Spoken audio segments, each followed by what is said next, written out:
Olá, uma excelente noite a você. Seja bem-vindo ao programa Primeiro Plano dessa semana. Trazemos para você as novidades e os destaques da TV das Bênçãos do Pai.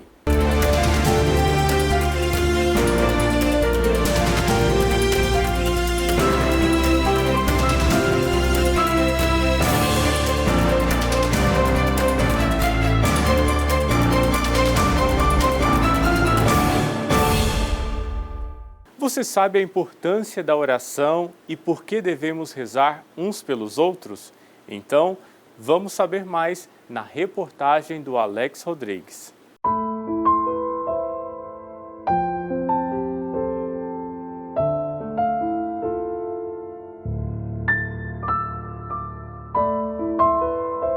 Todos nós conhecemos pelo menos uma história marcante em que a oração fez a diferença. Recentemente, o Papa Francisco, inclusive, pediu para que as pessoas orassem por ele. Rezar por alguém é um grande gesto de carinho, preocupação e amor ao próximo.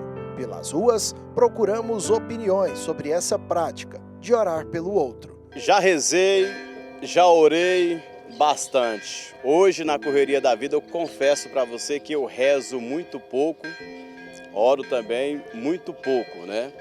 Agradeço a Deus sempre que vou dormir, mas um agradecimento assim muito rápido, mas um agradecimento profundo.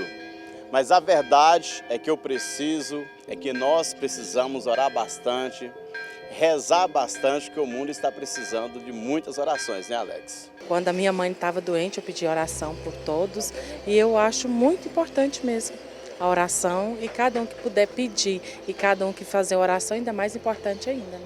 A senhora tem o costume de orar pelas pessoas também? Tenho sim, se me pedir, eu estarei orando. Eu sou muito católica, tenho o ministério de intercessão, tenho o hábito de rezar o meu Santo Rosário todos os dias, interceder por aqueles que precisam, né? E por toda a humanidade, né? Que todos precisam de oração. E assim, eu acho muito importante a oração na vida das pessoas, porque através da oração a gente pode mudar todas as realidades da nossa vida, né? Tá sentada aqui na praça, inclusive, tá rezando meu Santo Rosário. Estou aqui aguardando meu rapaz, que ele passa aqui todos os dias para me pegar, e eu fico aqui nesse banco. Enquanto isso, eu vou rezando meu Santo Rosário, intercedendo pelas pessoas, pedindo pela nossa volta para casa, pedindo a proteção do Divino Pai Eterno, né? E é uma bênção, sou uma pessoa abençoada. Confiar em Deus. Assim, a Bíblia nos ensina o significado de uma oração. Diz o livro do profeta Jeremias: feliz o homem que confia no Senhor, e como a árvore plantada à beira do riacho. O salmista dirá: a minha alma tem sede de Deus, como terra sedenta e sem água. Viver na intimidade com o Senhor, cultivar esta proximidade, eis a sabedoria, eis o caminho para manter as nossas lâmpadas acesas, eis o caminho para manter viva a alegria, a esperança, a serenidade, a coragem, a profecia. Orar individualmente, orar em família, orar na comunidade, orar uns pelos outros, desde manhã até a noite, viver na presença do Senhor. Eis o caminho da vida e da fidelidade, que o Senhor nos dê esta graça. A oração tem uma importância tão grande na vida de todos nós católicos que, dentro das comunidades que frequentamos ou mesmo no convívio familiar, construímos grupos para rezar juntamente com outras pessoas. São movimentos de jovens, apostolados e um que tem ganhado cada vez mais destaque: o grupo das mães que oram pelos filhos. E entre elas existem as que rezam por aqueles que estão encarcerados. Nosso carisma é restauração das famílias pelo poder da oração de intercessão. Nós acreditamos, que tudo pode ser mudado com a oração, com a força da oração. E aí, Deus nos reuniu, inclusive nos reuniu nós, em especial, mães de filho encarcerado, Nós hoje temos dois grupos de WhatsApp, onde nós temos quase 400 mães, onde a gente se encontra todos os dias, todas as horas, para colocar as nossas dores, para pedir pelas audiências dos filhos, para pedir para que os filhos possam mesmo ter essa transformação de vida. Enfim, a oração, ela chega por áudio, né? São mães do Brasil todo nesse grupo, onde a gente mantém a oração o tempo todo. Essas mães nunca se sentem sozinhas. Então, nós temos uma frase da nossa fundadora, que ela sempre permaneceu em nós, né? Que somos canal também junto com ela, né? Do nosso movimento, que é a oração é motor que move o céu. Então, nós acreditamos que pela força da oração tudo pode ser mudado. Esse menino pode sair do presídio, ele pode, né, ser um outro menino, ter família, ter trabalho. Então, o nosso movimento é pela força da oração, né, que ele tem chegado a tantas casas e a restauração de tantas famílias há 12 anos. Hoje o grupo conta com mães de todas as regiões do Brasil e fora dele também, em outros 14 países. E o poder das orações tem feito a diferença na vida de muita gente. Por mais que todos o entorno, né, fale com essa mãe que é para deletar esse filho, que é para crescer, essa mãe não esquece. E nós, movimento de mães, não deixamos esquecer mesmo, porque nesta hora, né, que eles estão presos, ele só tem essa mãe, né, que não precisa passar a mão, né, em coisas que ele fez errada, mas nós não falamos, nossa voz não é essa, né, meu filho, estou aqui, né, você caiu, mas estamos aqui para fazer tudo novo. Então a nossa voz é contrária ao mundo, que tudo pode ser mudado pela força da oração, que esse menino pode fazer tudo novo se tiver uma mão, né, de uma mãe que estende para ele, né, e que pode ajudá-lo, inclusive, a fazer, né, tudo novo.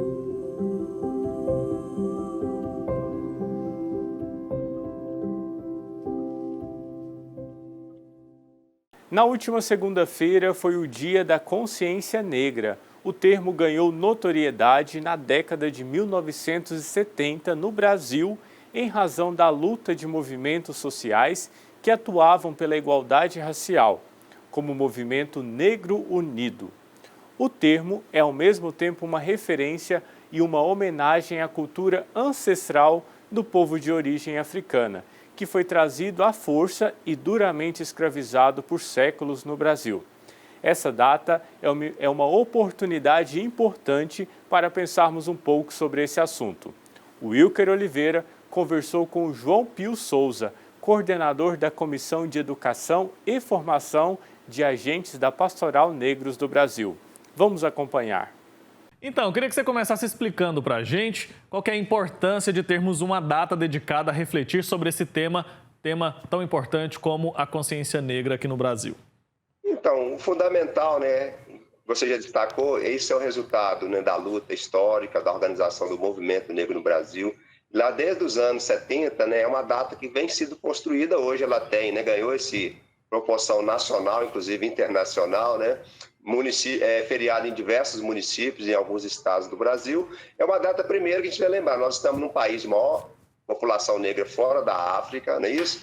Não podemos deixar de considerar que a população negra, né, embora chegou nessas terras sequestradas do continente africano, é um contingente populacional que contribuiu soberanamente para o desenvolvimento do nosso país, né? Apesar do histórico da escravidão, né, da violência, é importante considerar que o Brasil, a gente não tem como entender o Brasil sem pensar na população negra e lembrar que nesse contexto todo houve luta no período colonial, imperial, seja nos quilombos, nas diversas revoltas populares. A gente tem a figura de Zumbi dos Palmares, Dandara, Acaltume, a referência do quilombo de Palmares, porque o quilombo de Palmares aponta para a gente uma referência histórica, né, de pensar um outro Brasil, de fundar um outro Brasil. Então, acho que a experiência histórica é essa. E o movimento negro trouxe essa pauta, né, para contrapor, no primeiro momento, a ideia do 13 de maio, né, como a data oficial do Estado brasileiro, embora a gente sabe que a abolição da escravatura, né, ela se deu num processo histórico de luta, inclusive da participação de muitos negros e negras, né, abolicionistas, nas diversas revoltas, da organização nos quilombos. Então, o movimento negro resgata isso no sentido também de lembrar a gente hoje, né, que a luta contra o racismo ela é permanente, ela é de 1º de janeiro a 31 de dezembro, né? Não é só no 20, né? Hoje o 20 transpôs a fronteira só do dia 20, muitos estados, municípios fazem a semana, fazem o Novembro Negro, Novembro da Consciência Negra, são as ações articuladas, então é o momento de fazer isso, lembrar a importância histórica do que a população negra contribuiu para o desenvolvimento do país, mas também conquistas, né? A gente tem em conjunto, desde a virada do século, embora tardiamente o Estado brasileiro desenvolveu políticas, né? Política para a educação, como a Lei 10.639, que é obrigatório o ensino da história da África, cultura africana brasileira, Estatuto da Igualdade Racial, a educação escolar quilombola como uma modalidade, ainda o desafio da regularização fundiária dos territórios da comunidade quilombola, né? A questão da saúde integral da população negra, que é uma política do SUS, as políticas de cotas, seja de acessar o concurso, de acessar a universidade, enquanto medidas alternativas, né, de reparação histórica, né, pelos 350 anos de escravidão, que a abolição não garantiu inserção do negro. Aliás, esse é um desafio ainda hoje, né? Garantir a inserção da população negra na sociedade brasileira, enquanto cidadãos, né? Enfrentamento hoje que a gente tem também de necessidade política, de fato, que efetiva direitos para a população negra, seja no campo, nas cidades, para a nossa juventude negra, né? Dizer um basta à violência urbana que tem exterminado a nossa juventude negra periférica. Então, é o dia de fazer isso também, comemorar que tem conquistas. E essas conquistas das políticas públicas, elas precisam se consolidar, né? O Estado brasileiro, por exemplo, precisa ter financiamento para essas políticas públicas, porque o racismo, a desigualdade racial, a gente tem que enfrentar ela com financiamento público. Daí a importância do movimento negro, né? Que se organiza, o movimento negro ele é plural, ele é diverso, diversas organizações, ONGs, né? Grandes coletivos, fóruns, né, como os Agentes Pastoral Negro do Brasil, que é uma organização, uma associação de movimento negro, dirigido por pessoas negras que também, ao longo do tempo, né, dos últimos 20, 30 anos, têm contribuído para esse desenvolvimento de políticas públicas no Brasil. Então, a consciência negra é isso. E um detalhe, a consciência negra não é só para nós negros e negros, é a consciência negra para a sociedade brasileira, né? Para a gente saber que todas as pessoas precisam se posicionar contra o racismo, né? Esse crime hediondo, que afeta a dignidade das pessoas, que cria hierarquias, que garante acesso desiguais, né, aos diversos espaços, né, seja econômicos, sociais e políticos na nossa sociedade brasileira. Por isso que a gente está celebrando o 20 de novembro, né? Lembrar isso, né? Quer dizer, a gente precisa, numa situação de desigualdade, lembrar. Nós estamos falando da consciência negra, porque ainda há uma situação a ser transformada no Brasil, em relação à desigualdade social, à desigualdade racial e enfrentamento ao racismo. Então, isso é um pouco que a gente pode falar sobre o que representa, significa o 20 de novembro, que precisa ser comemorado sim, e precisa inclusive virar feriado nacional. Em Manaus tem uma igreja com um nome bastante curioso, quase assustador, mas eu não vou falar o nome, vou deixar você acompanhar na reportagem que o Alan Ribeiro preparou para a gente. Vamos ver. Você já ouviu falar na Capela de Santo Antônio do Pobre Diabo? Bom, ela fica em Manaus, no Amazonas.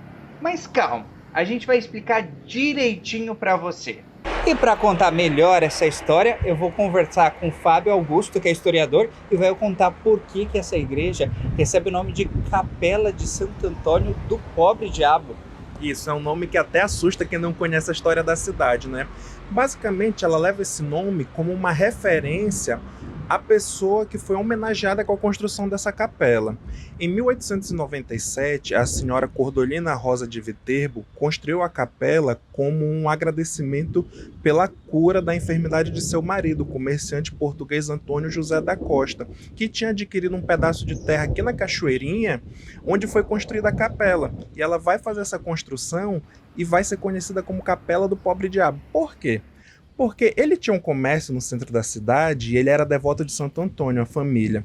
E toda vez quando ele fechava o comércio, ele dizia: "Meu Santo Antônio, rogai por este pobre diabo". E o nome pegou e acabou sendo acrescido ao nome da capela. E essa capela ela abre uma vez por ano. Qual é a data que ela abre e o porquê? Bom, a capela dedicada a Santo Antônio, ela abre uma vez ao ano no dia 13 de junho, que é quando ocorre a bênção aos pães que são distribuídos para a comunidade. A capela chega a passar desapercebida por quem caminha pela avenida, mas ela tem um significado importante para o bairro da Cachoeirinha. Tanto o culto em torno de Santo Antônio, quanto a importância arquitetônica e um marco aqui na história da Cachoeirinha, porque quando ela foi construída, em 1897, o bairro estava dando seus primeiros passos, e ela tem essa presença marcante na história da comunidade. Então, pode ficar despreocupado, que essa igreja aqui é de Deus. Quem vier para Manaus não precisa ter medo dessa capela. O nome é um pouco estranho, mas a fé popular aqui é muito bonita. Com certeza. Tem um escritor amazonense chamado Nunes Pereira que na década de 30 ele escreveu um texto falando sobre essa capela. Ele disse, podem vir, gente, a capela é de Deus, só o bairro que é do pobre diabo.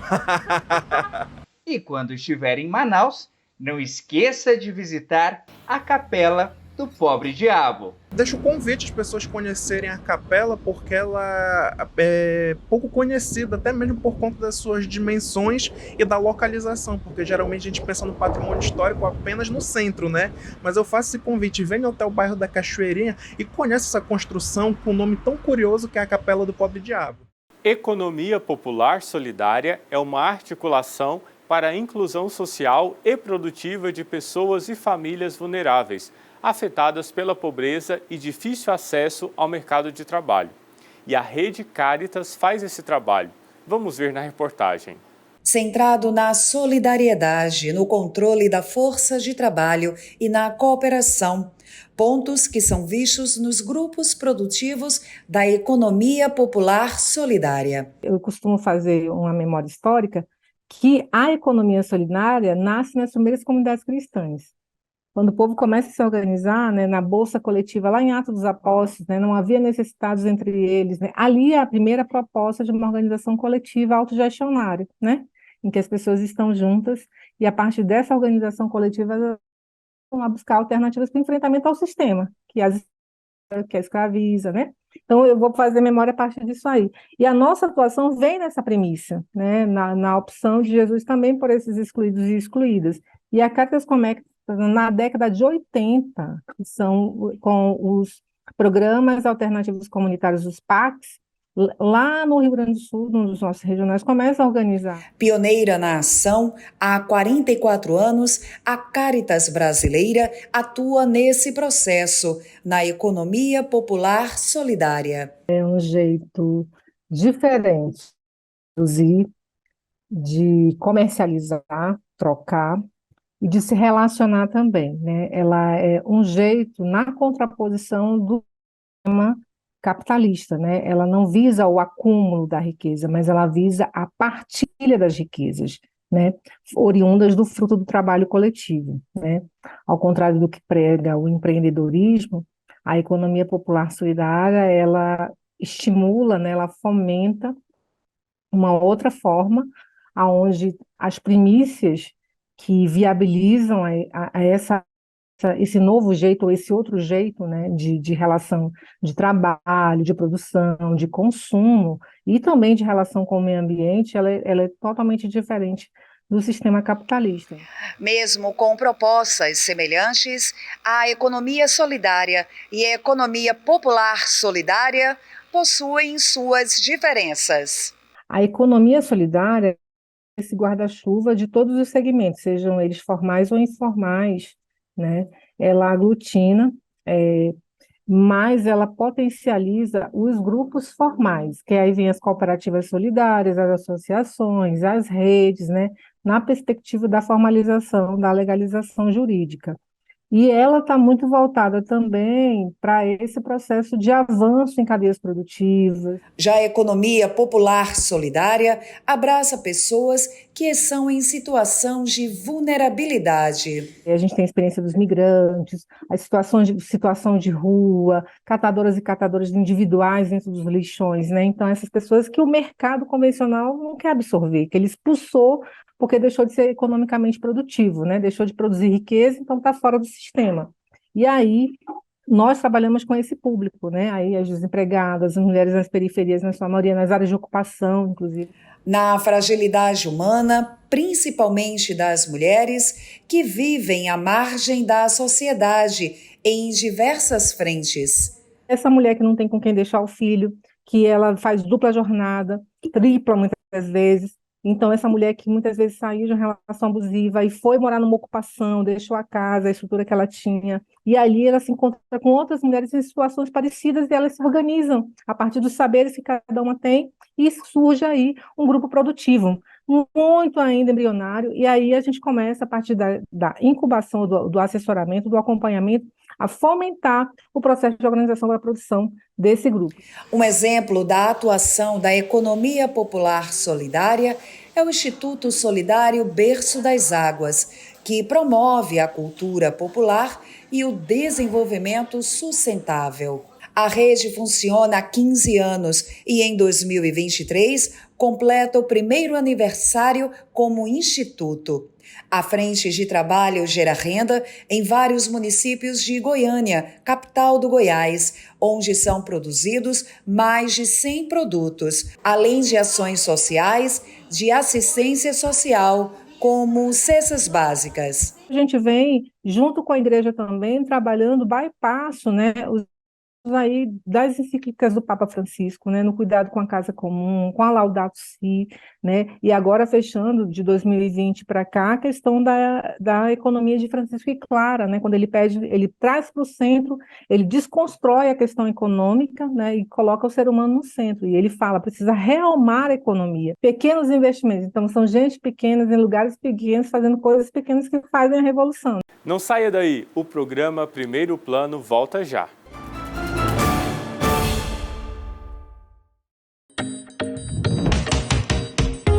E aí, jovem, preparado para uma virada radical na sua vida? O Senhor conta contigo. Já pensou em embarcar nessa aventura? Se ficar esperando o momento ideal, nunca sairá do lugar. É preciso um pouco de ousadia para dar o próximo passo. A nossa direção é somente uma: seguir os passos do Redentor. Venha ser um missionário da esperança. Seja redentorista.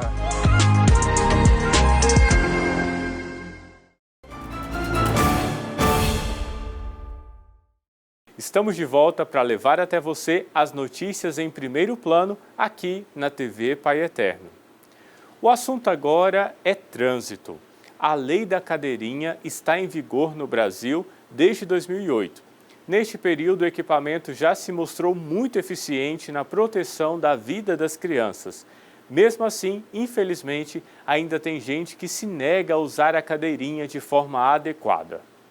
O trânsito diário de automóveis, bicicletas e pedestres é uma fonte de praticidade, conforto, mas também pode causar acidentes, principalmente aos mais vulneráveis. Com o objetivo de aumentar a segurança das crianças no trânsito e reduzir o número de acidentes envolvendo esse grupo, o Conselho Nacional de Trânsito criou a Lei da Cadeirinha. É o que explica o diretor da Associação Brasileira de Medicina do Tráfego, Alisson Coimbra. Essas cadeirinhas elas foram projetadas exatamente para absorverem esses impactos e evitar o que já é por si só potencialmente trágico, possa acarretar o risco de vida de uma criança. Então, transportar a criança no bebê conforto, na cadeirinha ou no assento de elevação é a forma de garantir para ela a mesma sobrevivência que é garantida aos demais ocupantes do veículo. A lei está em vigor desde 2008 e é popular no Brasil. Segundo a Associação Brasileira de Medicina do Tráfego, a Abramet, o uso das cadeirinhas reduziu em 33% o número de crianças vítimas de acidentes entre 1998 e 2018, tendo grande relevância. A principal alteração da lei é a ampliação da idade para o uso da cadeirinha. Antes, a obrigatoriedade era de crianças até 7 anos e meio, mas com a nova atualização, o uso obrigatório da cadeirinha passou para crianças de 10 anos com altura máxima de 1,45 m. Normalmente, os veículos eles são projetados para que as pessoas fiquem sentadas e o cinto de segurança de 3 pontos adeque adequadamente ao seu corpo. Porém, para crianças que não possuem 1,45 m, que pelo padrão do Brasil, essa altura só é atingida aos 10 anos de idade, existia uma lacuna que garantisse, em caso de capotamento, colisão, saída de pista, que as pessoas menores de 1,45 m, no caso público infantil, tivessem a mesma condição de segurança que os demais ocupantes do veículo. Além do uso da cadeirinha, é importante que os pais e responsáveis saibam colocá-la da forma correta. Bebê conforto é uma conchinha que ela é utilizada desde o nascimento até 1 ano de idade ou até 13 quilos de peso dessa criança. Então, quando posicionado, obrigatoriamente no banco traseiro e de preferência nas posições laterais do banco traseiro, é onde tem o cinto de 3 pontas na maioria dos veículos, pois existem alguns veículos ainda que o assento do meio do banco traseiro é aquela faixa somente subabdominal, o que não garante uma total eficácia desse dispositivo. Até 1 ano, obrigatoriamente, essa vai ser a forma de transportar essa criança. A partir de 1 ano de idade ou de 13 quilos de peso, entra a que é mais comumente divulgada, que chama cadeirinha de segurança. Porém, já existem cadeirinhas de segurança que podem ser utilizadas desde o nascimento até 4 anos, porque normalmente o bebê conforto até 1, a cadeirinha de 1 a 4. Mas existe já pela indústria o acoplamento desse sistema, que é usado desde o nascimento até os 4 anos de idade. A partir de 4 anos de idade, a criança já pode ser conduzida no que a gente chama de assento de elevação, que é o booster.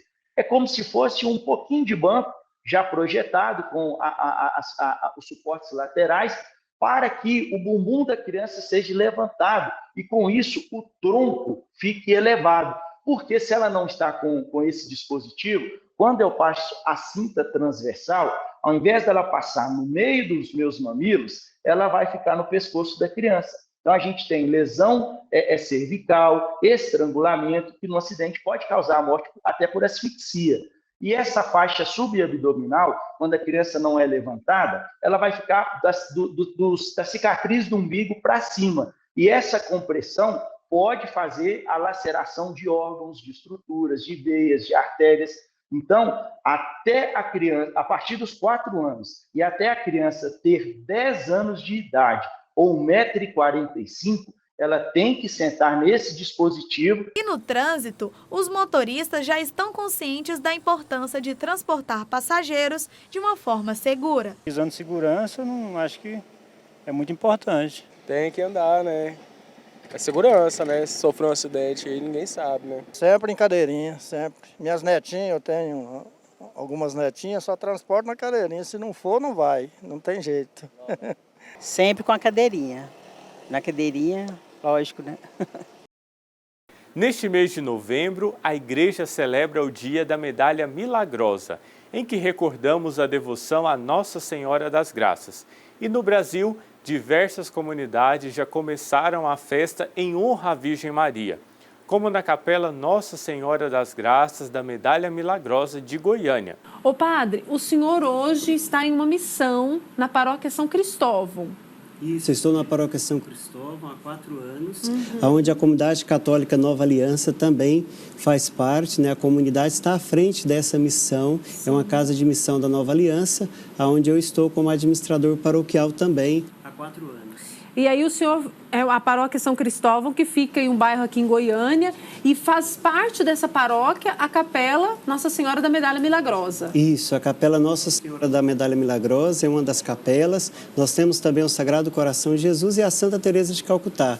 Então, tem esse título, Nossa Senhora das Graças da Medalha Milagrosa, uma das nossas comunidades que está próxima a iniciar a festa no dia de amanhã. Ótimo. Inclusive, mais uma vez, nós vamos ver, então, imagens aí da capela, da Medalha Milagrosa, o tanto que essa capela é bonita.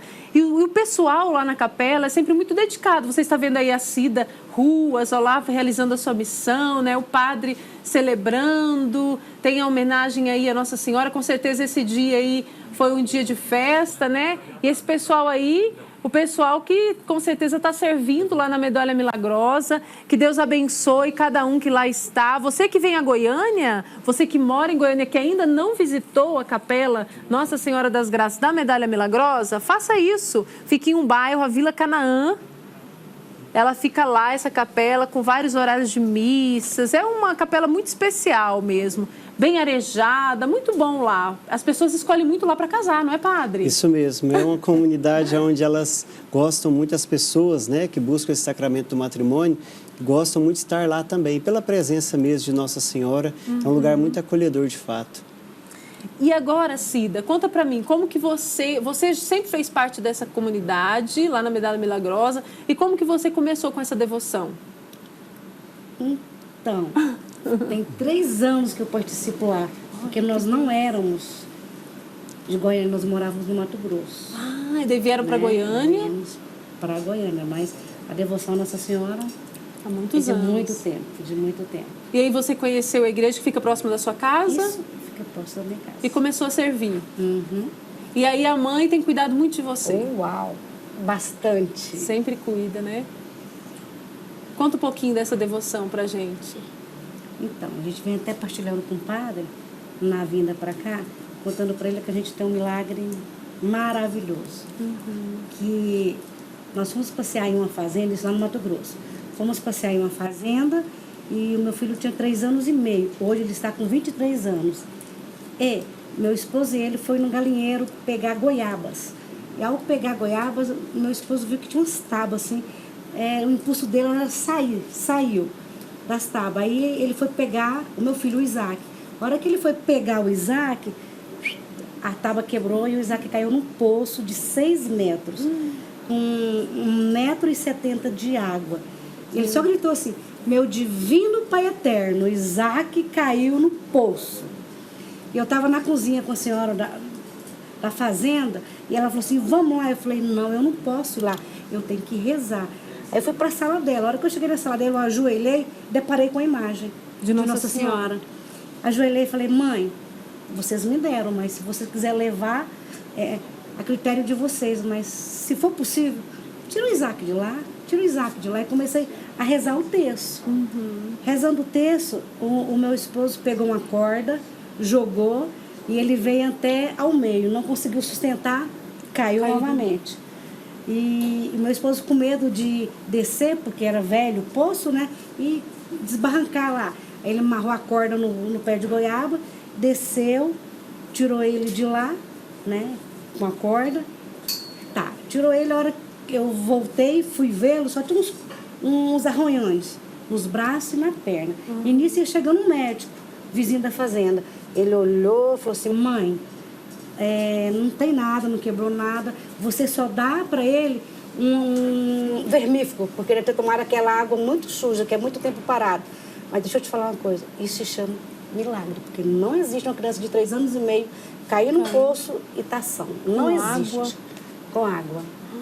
Olha então, que bênção. O milagre da mãe. E eu costumo dizer, o Cida e o padre também Darley, né, que às vezes a gente passa por situações que, se não fosse pela oração, pela fé que a gente tem, a gente não saberia como agir. Isso. Mas aí a gente pede, Deus vai dando sabedoria. Ah, não deu aqui, meu filho não conseguiu subir, então eu vou amarrar aqui e eu vou descer lá para buscá-lo. É essa sabedoria que Deus vai nos dando na situação, e através disso a gente vai reconhecendo a grandeza de Deus que age. Né? E que nos dá a graça de conduzir a nossa vida, alcançando milagres e vencendo os desafios.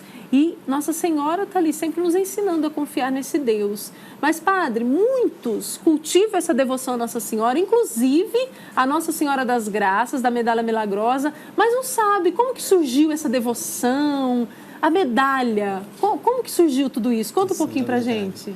Tem uma devoção muito bonita, ela tem início, Caísa, né, e você que nos acompanha, ela tem início na França, no ano de 1830, onde Nossa Senhora ela aparece por 3 vezes a uma freira, Santa Catarina Labouré, que é uma freira filha da caridade.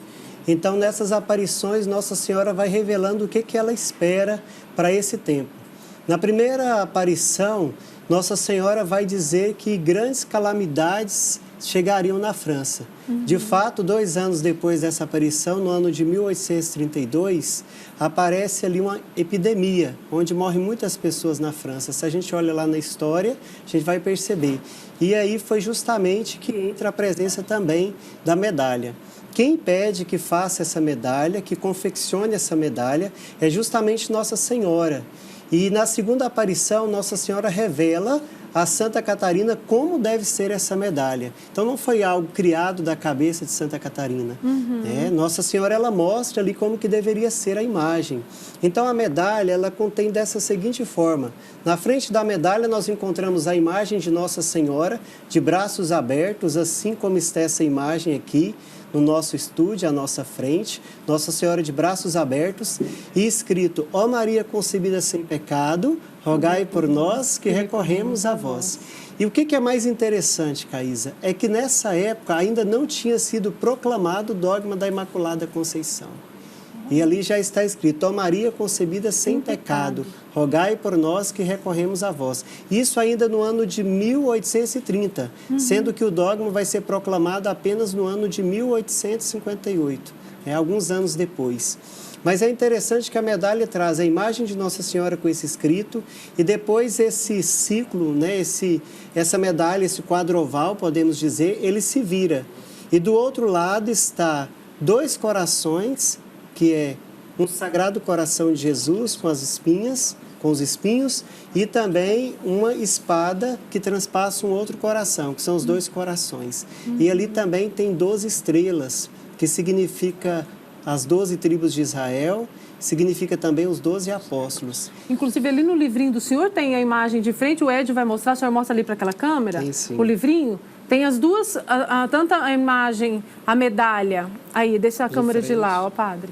Tem a medalha com a imagem de Nossa Senhora à frente e atrás. Vamos ver se vai dar para pegar aí. Ali, ó, ergue mais um pouquinho. Aí lá o M, né, que o senhor falou? Sim. Não é? Da medalha atrás. Isso. E essa medalha, padre, é uma medalha milagrosa. De fato, essa medalha é milagrosa. Esse M com a cruz em cima significa também que Nossa Senhora está aos pés da cruz, mas também essa união tão íntima da mãe com o filho. E essa medalhinha que eu falei, que Nossa Senhora pede a Santa Catarina que fizesse, é justamente essa medalha, ela se torna canal de fim dessa epidemia. E muitas pessoas alcançam curas ao usar esse sacramental, essa medalha. É aí que a medalha, então, da medalha milagrosa, ou Nossa Senhora das Graças pede, ela começa essa devoção da medalha. Então, na época, o bispo permite fazer 1.500 medalhas que rapidamente são distribuídas e essa devoção depois, através do Papa Leão XIII, ela vai alcançar não só todas as dioceses da França, mas o mundo inteiro. Então, ela de fato, Nossa Senhora também promete que quem usar essa medalha, de fato com devoção, vai alcançar muitas graças, que é um sacramental, de fato, onde Nossa Senhora abre as portas para derramar as graças sobre nós. Nós estamos vendo imagens, inclusive, da medalha. Isso aí foi um momento lá na comunidade, não foi, padre? Isso, foi a festa, um dos nossos festeiros, nós temos aí o Wesley com a esposa dele, é a festa da Medalha Milagrosa do ano passado. Olha que bênção. Então, é cheio de significados. E lembrando que quem é um sacramental, quem utilizar... Eu tenho a minha medalhinha dentro da minha bolsa, sempre trago comigo, que eu sou devota, com certeza, de Nossa Senhora também. Assim como você que está acompanhando o programa, como a Cida Ruas, cultivando essas... Quando a gente cultiva essas devoções, padre, quando a gente... traz com a gente esses sacramentais, a nossa vida ela vai sendo mais conduzida pela força do Espírito Santo, né, padre? Com certeza. Da mesma forma que nós temos os sacramentos, que eles agem por si mesmos, claro que um sacramental depende muito da nossa fé ao usar, né? Que não seja apenas, como posso dizer, entre aspas, um amuleto, algo do tipo, algo da sorte, mas algo que de fato eu posso e ali ter a fé que Nossa Senhora está me protegendo e também, com certeza, ter uma vida coerente, aquilo que Nossa Senhora nos pede, que é o quê? Fazer tudo aquilo que o Filho dela nos pede, que é o próprio Jesus. Você sabe quem foi a menina Benigna, vítima de feminicídio em 1941 no Ceará? Ela foi reconhecida pela Igreja Católica como bem-aventurada e virou personagem de um livro. Vamos saber detalhes dessa história agora na reportagem do Alex Rodrigues. Primeira beata do Ceará e quarta mártir do Brasil. Estamos falando da garota Benigna, personagem principal desta obra e ícone de fé e devoção de muitos fiéis católicos, em especial no Nordeste brasileiro. E para falar mais sobre essa obra, nada melhor do que a pessoa que escreveu ela. Eu estou aqui com a Dilvia Ludwiczak. Para o pessoal que está em casa poder ter maior ideia a respeito da história da Benigna. Quem é a Benigna? Benigna foi uma menina que nasceu numa cidade muito pequena, né, do interior do estado do Ceará, num vilarejo menor ainda, né, que foi se tornar popular em função mesmo desse processo de beatificação de Benigna. Mas ela foi uma menina que nasceu numa família muito pobre, da cidade pequena, como eu comentei aqui, e os pais faleceram, ela era muito criança ainda. Como era muito comum nas cidades do interior do Brasil, e ainda é, em algumas mais afastadas, as crianças acabavam sendo criadas por alguma outra família que tinha um pouco mais de condição. E foi o que aconteceu com a Benigna. Ela foi criada por uma família, por uma senhora, com um pouco mais de condição, chamada Tia Rosinha, e foi com ela que ela viveu até os seus 13 anos de idade. Então, a história se dá mais ou menos nesse contexto, né?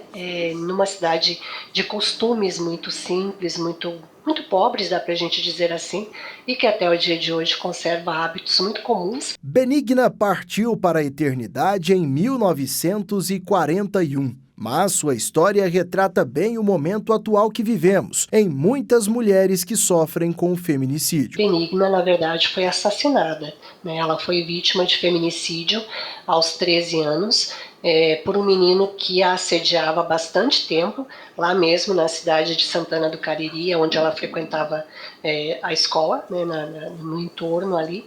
E esse menino, que era um pouquinho mais velho que ela, o Raul, já há algum tempo forçava um pouco a relação com Benigna, e Benigna não tinha interesse, e era direito dela não ter nenhum tipo de envolvimento. Benigna era acompanhada por um padre da região, e a ele ela sempre dizia, desabafava, manifestava o seu interesse de viver para Deus, né, e por Deus, e o Raul não se contentava com essa justificativa. Em 24 de outubro do ano passado, Benigna foi beatificada pelo Papa Francisco. De lá para cá, o santuário feito em sua memória tem recebido cada vez mais visitantes. Ela era uma menina diferente, né, uma menina especial, e que obviamente não deveria ter morrido daquela forma.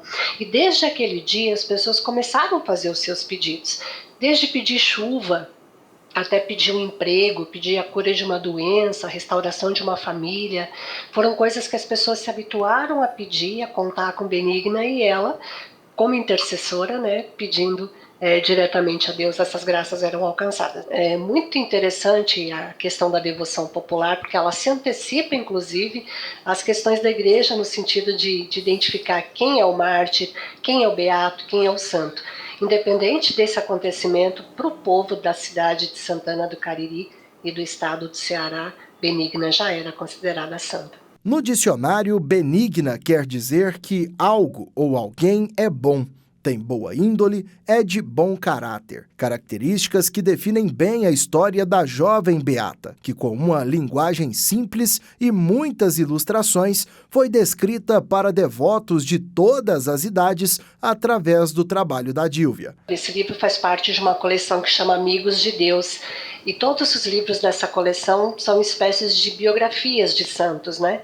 Para ajudar as crianças a entender que a santidade ela está ao alcance de todos, a partir da realidade onde nós ocupamos, na escola que estudamos, no trabalho, na família, e que a gente pode também buscar fazer a vontade de Deus dentro daquela nossa realidade. Benigna é o rosto das mulheres vítimas de feminicídio e das crianças vítimas de violência no Brasil. Então, a gente procurou um jeito de falar dessa situação delicada, né, dessa realidade pela qual Benigna passou, que foi a situação do assassinato, mas falar de um jeito delicado, sem omitir os fatos, mas sendo sensíveis. Então a gente utilizou do recurso da poesia, fizemos menção a elementos próprios do cenário onde ela nasceu, como as flores, as plantas, os animais, e também aí entrou um trabalho muito caprichoso, muito minucioso da Verusca Guerra, que é a nossa ilustradora, e sem ela essa narrativa ficaria incompleta, né? Então eu acho que deu um brilho todo especial para a gente falar de um assunto tão delicado. Em instantes voltamos com mais notícias direto da TV Pai Eterno. Fique ligado.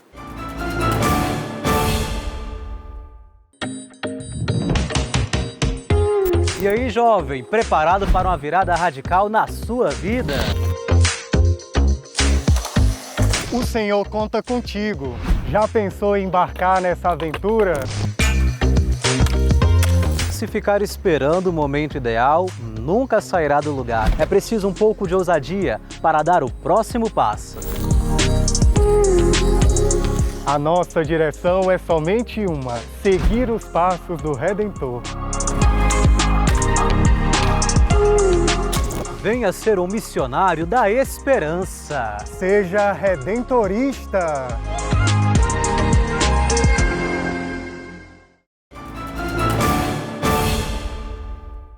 Estamos de volta com mais notícias em primeiro plano. Você sabe o que é a Caritas? A Caritas é um organismo da Igreja Católica que apoia iniciativas populares, sobretudo de geração de trabalho e renda. E hoje vamos conhecer um pouquinho do trabalho da Caritas Diocesana de Guarulhos. E aqui na nossa sede, que é no Bom Clima, nós temos também um projeto com pessoas de ambos os sexos, que são curso de artesanatos, costura, iniciação à costura, que nós atendemos hoje 50 pessoas. São 4 cursos, então são divididos em turmas. E a Caritas funciona de segunda a sexta, das 8 às 17. E nós temos também, na época como esse ano teve eleição para o Conselho Tutelar, nós também organizamos uma formação para os candidatos ao Conselho Tutelar. E temos também o Fórum da Criança e do Adolescente, que acontece todo último sábado aqui na Caritas. E a Alfonsina, como faz para as pessoas que querem ser voluntário na Caritas de Guarulhos poder ajudar ou mesmo fazer doações? Vocês recebem doações em dinheiro ou em materiais, seja de limpeza, de higiene pessoal, como é? Nós recebemos sim, a gente tem uma conta bancária, todo tipo de doação, mesmo móveis usados, roupas usadas que a gente faz, os bazares, é o que mantém a Caritas. A gente recebe alimentos também, que a gente atende mais de 150 famílias nas comunidades, e aquilo que a gente recebe, a gente repassa para as famílias. A gente tem também uma parceria com a prefeitura, que ajuda a manter esse projeto com as crianças e adolescentes. Nossos cursos aqui de artesanato e costura é tudo voluntário. Todas as pessoas que dão esses cursos são voluntárias. E é aberto para quem quiser participar, quem quiser... Todo tipo de ajuda a gente aceita. Agora, Dona Edmilson, eu gostaria que o senhor explicasse para nós que somos cristãos a importância de ser voluntário, a importância de ajudar ao próximo. A gente lembra muito da história de Jesus quando esteve aqui na Terra. Além dele receber ajuda, ele também oferecia ajuda ao próximo. E é um dos mandamentos do Senhor, né? De amar ao próximo, de cuidar. Qual é a importância hoje para o cristão fazer esse tipo de trabalho voluntário? Primeiramente, a questão do voluntariado é o doar-se, é a gratuidade do coração da pessoa que se entrega com os seus dons, com as suas capacidades, em benefício do próximo. Depois, quando se fala de voluntariado na Caritas Diocesana, nós estamos falando de um trabalho evangelizador na esfera da dimensão sociotransformadora do Evangelho, porque a Caritas Diocesana é o braço da caridade da Diocese, a Caritas Diocesana de Guarulhos é o braço do serviço da Igreja Católica em Guarulhos. E a gente precisa realmente de voluntários. Porém, eu sei que, às vezes, o voluntariado, as pessoas não dispõem o tempo todo. Quem se dispõe a tempo pleno, melhor ainda. Mas nós precisamos realmente captar recursos, porque algumas coisas e para algumas tarefas, né, nós precisamos de funcionários, de pessoas que também, e é justo, né, recebam o seu salário por aquilo que fazem, né? Porque o voluntário é voluntário, né? A gente, se uma pessoa é voluntária, diz 2 horas por dia, né? Mas de repente ela resolve vir essa semana um dia só, é o que ela pode fazer, né? Não existe, né? Está no coração dela. Então, também a questão da captação de recursos é importante. Um mutirão de prevenção da diabetes foi realizado em Goiânia para chamar a atenção sobre os perigos que essa doença pode causar. Vamos ver mais detalhes na reportagem da Ana Luísa Abreu. A diabetes é considerada uma das doenças mais silenciosas e mortais em todo o mundo. De acordo com a Sociedade Brasileira de Diabetes, só no Brasil existem mais de 15 milhões de pessoas com a enfermidade, o que representa cerca de 7% da população. Diabetes é uma doença que ela é silenciosa e ela pode mutilar o paciente, ou seja, o paciente pode ficar cego, pode ter que amputar o pé, pode ir para hemodiálise e pode ter morte súbita do coração e do cérebro, né, por infarto e AVC.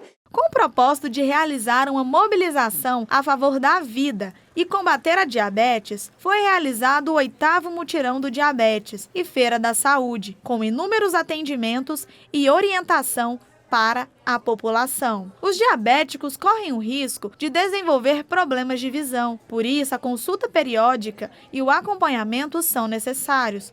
Onde tem circulação, tem alteração. E no olho, eu tenho essa capacidade de ver essa alteração. Por isso que ele é tão importante, né? Porque tem essa transparência, que eu não tenho nem no coração, nem no rim, nem no cérebro.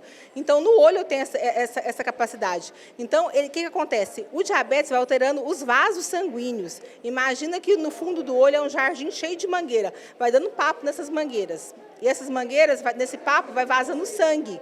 E depois ele estoura e vaza mais sangue ainda. Aí dá hemorragia, descolamento de retina, que leva à cegueira.